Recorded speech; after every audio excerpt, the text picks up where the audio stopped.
Hello, everyone.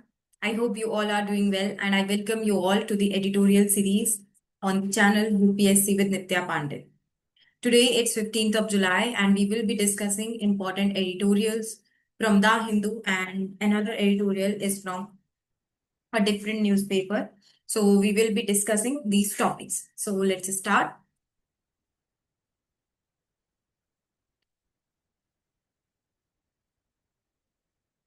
So yes तो the Hindu से एक एडिटोरियल में पिक करके लाई हूँ जो कि शशि थरूर ने लिखा है and his views are really good. तो ये बात कर रहे हैं कि क्यों इंडिया और यूरोप को अभी अलाइन करना चाहिए, व्हाट इज द रीजन कि इंडिया और यूरोप और ज्यादा क्लोज आ रहे हैं। तो इस एडिटोरियल में हम समझेंगे कि क्या क्या बातें कही गई हैं and how we can incorporate it in our answers. Also the point is कि इंडिया यूरोप पे हमने काफी बार चीजें डिस्कस कर ली हैं, we have discussed about the challenges, way forward etcetera.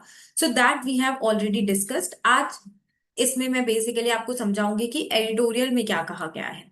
तो सबसे पहले अगर हम बात करें तो द पॉइंट इज कि जो यूरोप है why it is looking towards the east. जैसे कि यूरोप जो है वो वेस्ट में आता है, ईस्ट यूरोप के ईस्ट में इंडिया है, so why is it looking towards India. तो सबसे पहले क्या है, जैसे यूरोप के जो ट्रेडिशनल अलाइज थे, okay basically we are talking about countries like France, Germany etcetera.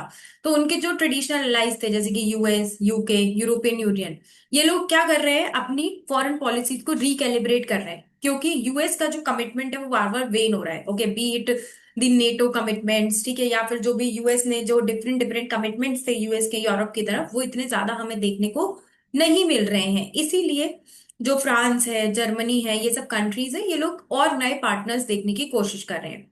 Europe अपने डाइवर्सिफाई कर रहे हैं अलायंसेस, पहले तो also due to the rise of China, rise of India. तो अब ऐसा नहीं है कि सिर्फ एक ही पावर है जिससे यूरोप के साथ रिलेशन, यूरोप को रिलेशंस बनाने हैं। चाइना भी है, इंडिया भी है, तो इनके साथ भी यूरोप देख सकता है कि यहाँ पे भी वो अपने अलायंसेस डाइवर्सिफाई कर सकता है। Also it wants to reduce its overdependence on USA और रशिया का जो इंक्रीजिंग बेलिजरेंस है। जैसे कि अभी दिख ही रहा है कि यूक्रेन पे अटैक कर दिया, क्या पता कल को जर्मनी पे करने लगे, फ्रांस पे करने लगे, किसी और यूरोपियन कंट्री पे करने लगे। तो इस केस में इन कंट्रीज को तो प्रिपेयर्ड रहना है अपनी सिक्योरिटी के लिए। फिर दोनों ही रीजन्स के बीच में बहुत ज्यादा इकोनॉमिक और टेक्नोलॉजिकल पोटेंशियल है। अगर हम देखें तो बायलेटरल ट्रेड और इन्वेस्टमेंट इंडिया और यूरोप के बीच में बढ़ गया था पोस्ट 2015। फ्रेंच इन्वेस्टमेंट की अगर हम बात करें तो 80% बढ़ चुका है पिछले 3 सालों में, और ये बहुत ज्यादा हमें स्ट्रॉन्ग ग्रोथ दिखा रहा है, चाहे वो ग्रीन एनर्जी की बात हो, चाहे वो डिफेंस इक्विपमेंट्स की बात हो, B it about technological improvements. तो हर चीज में दोनों रीजन्स साथ में मिलके ज्यादा बेटर परफॉर्म कर सकते हैं। तो green energy, technology, manufacturing, then India Middle East Europe corridor भी है, तो इससे भी इक्विटेबल ग्रोथ और इनोवेशन हो सकता है। फिर डिफेंस और काउंटर टेररिज्म में भी यूरोप जो है वो इंपॉर्टेंट सोर्स है आर्मामेंट्स के लिए फॉर इंडिया। जैसे कि हमने राफेल लिया था फ्रांस से, न्यू डिफेंस कोऑपरेशन अपॉर्चुनिटीज भी आ सकती हैं, बेटर टेक्नोलॉजी वो लोग हमें ट्रांसफर कर सकते हैं, साथ मिलकर मैन्युफैक्चर कर सकते हैं और टेररिज्म को काउंटर कर सकते हैं। टेररिज्म सिर्फ इंडिया के लिए ही खतरा नहीं है। 9/11 अटैक तो यूएसए पे भी हो गया था, तो यूरोप में भी हो सकता है, तो सबको प्रिपेयर्ड रहना है टेररिज्म के अगेंस्ट। देन इसमें अगर हम देखें तो इंडिया यूरोपियन यूनियन एक स्ट्रेटेजिक अग्रीमेंट है जिसको रिन्यू किया जाएगा 2025 में। इसमें नए मैकेनिज्म्स रहेंगे कि कैसे मिलिट्री कोऑपरेशन करेंगे, इंटेलिजेंस शेयरिंग करेंगे एक्सेट्रा। फिर दोनों ही, चाहे वो यूरोपियन कंट्रीज हो चाहे वो इंडिया हो, ये लोग मल्टीलेटरलिज्म पे फोकस करते हैं, सभी कंट्रीज को साथ में लेकर चलने की। अगर कोई भी जैसे ग्लोबल इश्यूज है, क्लाइमेट चेंज है, टेररिज्म है, ह्यूमन राइट्स वायलेशन है, तो एक मल्टीपोलर वर्ल्ड ऑर्डर की बात करते हैं, rule based global governance, inclusive international law etcetera. और इनके कॉमन फोरम्स जैसे कि WTO हो गया, यूएन हो गया, then you have G20, G7, यहाँ पर इनके कॉमन स्टांस रहता है। ज्वाइंट रेजिस्टेंस है इनका, दोनों ही यूरोपियन कंट्रीज भी और इंडिया भी डेमोक्रेसी पे ज्यादा ध्यान देते हैं, डेमोक्रेसी को ज्यादा फोकस करते हैं। इसीलिए यूरोप और इंडिया के बीच में ज्यादा कोलैबोरेशन हो सकता है। देन दोनों स्ट्रैटेजिक ऑटोनॉमी की बात करते हैं, जैसे कि यहाँ पर अगर हम देखें तो इंडिया चाइनीज एग्रेशन फेस कर रहा है, यूरोप रशियन एग्रेशन फेस कर रहा है। तो इस केस में they talk about strategic autonomy also, क्योंकि जैसे यूएस इन दोनों का अलाय है, तो यूएस भी कई बार प्रेशर बनाने की कोशिश करता है कि तुम S-400 लोगे तो हम सैंक्शंस लगा देंगे। तो वो लोग अपनी स्ट्रैटेजिक ऑटोनॉमी पे दोनों देश चाहते हैं कि उनकी स्ट्रैटेजिक ऑटोनॉमी मेंटेन रहे। वे फॉरवर्ड इसमें सजेस्ट किया गया है कि सबसे पहले तो there should be equity in green transaction, that green transition मतलब climate action must be seen through a lens of fairness. India को टेक्नोलॉजी और कैपिटल की जरूरत है, while Europe must avoid climate protectionism. फिर पब्लिक सेंटिमेंट और perception पे भी हमको फोकस करने की जरूरत है। सॉफ्ट पावर हम अपनी दिखा सकते हैं, जैसे कि through yoga, then through our different, जैसे कि बॉलीवुड जो कल्चर है वो बहुत ज्यादा पसंद किया जाता है वहां पर, तो इसके थ्रू भी आपस में दोनों देशों में ज्यादा क्या कहते हैं बॉन्डिंग हो सकती है। Leadership summit, academic exchanges etcetera.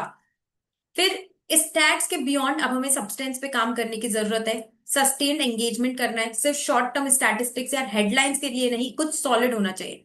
Ultimately अगर मैं शशि थरूर के वर्ड्स में कंक्लूड करूं तो, अगर जैसे कि यहाँ पे लिखा हुआ है कि लास्ट डिकेड ने हमें सिखाया है कि history has once more begun to move through our relations with the waste.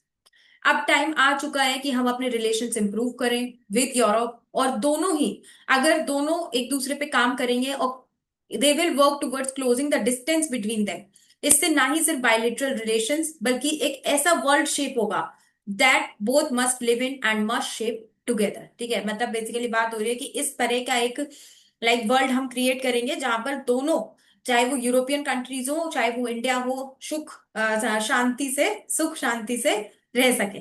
So that is there. Now let us come on the next editorial which is from Economic Times. ये fairer infrastructure growth की बात कर रहा है। So it is talking about कि कैसे जो हमारे हाईवेज है, जो हमारा रोड नेटवर्क है, वो बहुत ज्यादा इंप्रूव हो गया है पिछले कुछ सालों में। What are the benefits, still there are some challenges and what can be the way forward. तो ये तो आप भी देखेंगे, maybe I belong to Madhya Pradesh, तो मुझे दिख रहा है कि हाँ, एमपी में बहुत सारी हाईवेज, बहुत सारे रोड नेटवर्क बहुत ही अच्छा हो गया। तो आप भी जिस भी स्टेट में है, मोस्ट प्रोबेबली आपने ये चीज ऑब्जर्व की होगी। तो यहीं पर इसी कॉन्टेक्स्ट में ये एडिटोरियल आया है। तो इंडिया का जो हाईवे नेटवर्क है रैपिडली एक्सपैंड कर रहा है। 2014 से 60% ये बढ़ चुका है। हाउएवर 44% ऑफ इंफ्रास्ट्रक्चर प्रोजेक्ट्स अभी भी डिले फेस कर रहे हैं due to administrative and ground level hurdles. Ministry of road transport और हाईवेज ने अभी रिसेंटली क्या किया है, एक स्टेट प्रायोरिटाइज, ये जो प्रॉब्लम्स है ना इनसे डील करने के लिए एक स्टेट प्रायोरिटाइज प्रोजेक्ट मॉडल लेकर आए हैं, ताकि ये प्रॉब्लम्स भी हमको अब ना फेस करनी पड़े। सबसे पहले हम देखते हैं कि क्या क्या ग्रोथ हुई है। तो 60% इंक्रीज हो गया है सिंस 2014। 91,000 से 1,46,000 पहुंच चुका है। 60% वाला डेटा याद कर लो, इतना बहुत है। हाईवेज क्यों क्रूशियल होते हैं? जॉब क्रिएशन के लिए, एम्प्लॉयमेंट के लिए, कनेक्टिविटी के लिए, इंडस्ट्रियल ग्रोथ के लिए, इन सभी चीजों के लिए हमें रोड इंफ्रास्ट्रक्चर चाहिए। प्रोजेक्ट डिलेज जो हो रहे हैं उसके पीछे के कारण क्या क्या है? तो लैंड एक्वायर करना, जैसे किसी फार्मर, किसान वगैरह की जमीन है वहां पर जो भी है, तो वो लैंड एक्वायर करना पड़ता है, तो उसमें थोड़े इश्यूज आते हैं। फिर डिफरेंट डिफरेंट क्लियरेंसेस चाहिए होते हैं, एनवायरमेंट, फॉरेस्ट, तो वो क्लियरेंस लेने में टाइम लग जाता है। Encroachment, law and order issues हो जाते हैं, कॉन्ट्रैक्टर परफॉर्मेंस इतनी अच्छी नहीं है, अनफोर्सीन डिस्प्यूट्स हो जाते हैं, जैसे कि प्रोटेस्ट होने लगे, वेदर, पेंडेमिक एक्सेट्रा। तो 44% ऑफ मेजर प्रोजेक्ट्स जो हैं वो अफेक्टेड हैं इन कारण की वजह से। इसीलिए एक नया स्टेट प्रायोरिटाइज मॉडल लेकर आए हैं, जहां पर डिसेंट्रलाइजेशन पर फोकस करेंगे। स्टेट्स को मल्टीपल हाईवे प्रोजेक्ट्स ऑफर किए गए हैं एंड वो चूज करेंगे कि उन्हें कौन सा पहले इंप्लीमेंट करना है। स्टेट्स क्यों? क्योंकि एक स्टेट के जो गवर्नमेंट है उसको ज्यादा पता है कि यहाँ पर क्या वर्क करेगा, कैसे चीजें इंप्लीमेंट करनी है। इसलिए ये डिसेंट्रलाइज मॉडल हम लेकर आए, बिकॉज स्टेट्स बेटर पोजीशन में रहते हैं कम्युनिटी रिहेबिलिटेशन, लोकल क्लियरेंसेस और लैंड एक्वायर करने के लिए। इससे क्या होगा? एक तो रीजनल ओनरशिप आएगी, बेटर अलाइनमेंट होगा ग्राउंड रियलिटीज के साथ। बेनिफिट्स क्या रहेंगे? जल्दी जल्दी हमारा इंफ्रास्ट्रक्चर बन जाएगा, रोड्स वगैरह बन जाएंगी। स्टेट्स को एम्पावर करता है। देखो, अगर सेंटर इंफ्रास्ट्रक्चर प्रोजेक्ट्स इंप्लीमेंट कर रहा है तो वो एक वन साइज फिट्स ऑल वाली प्लानिंग हो जाती है, लेकिन अगर स्टेट्स के पास जा रहा है तो हर स्टेट अपनी नीड्स के हिसाब से, अपने लोगों की डिमांड्स के हिसाब से इन चीजों को प्लान करेगा। गवर्नमेंट ऑफ इंडिया ने टारगेट्स भी रिवाइज कर दिए, जैसे कि 10,000, अप्रोक्सीमेटली 10,000 किलोमीटर फॉर 2024-25 से। तो ये 421 किलोमीटर का इन्होंने रिवाइज कर दिया टारगेट। चैलेंजेस और वे फॉरवर्ड क्या हो सकता है? तो स्टेट्स को must rise above politics, avoid prioritising based on electoral gains. Electoral gains की वजह से जैसे आप प्रायोरिटाइज करते हो उसको छोड़िए और पॉलिटिक्स से ऊपर बढ़िए और इंफ्रास्ट्रक्चर पे वर्क कीजिए। बैकवर्ड और अंडर डेवलप्ड रीजन पे ज्यादा वर्क करना चाहिए हमको। इंटर स्टेट कोऑर्डिनेशन और सेंटर का सपोर्टिव ओवरसाइट बहुत ही ज्यादा इंपॉर्टेंट रहेगा।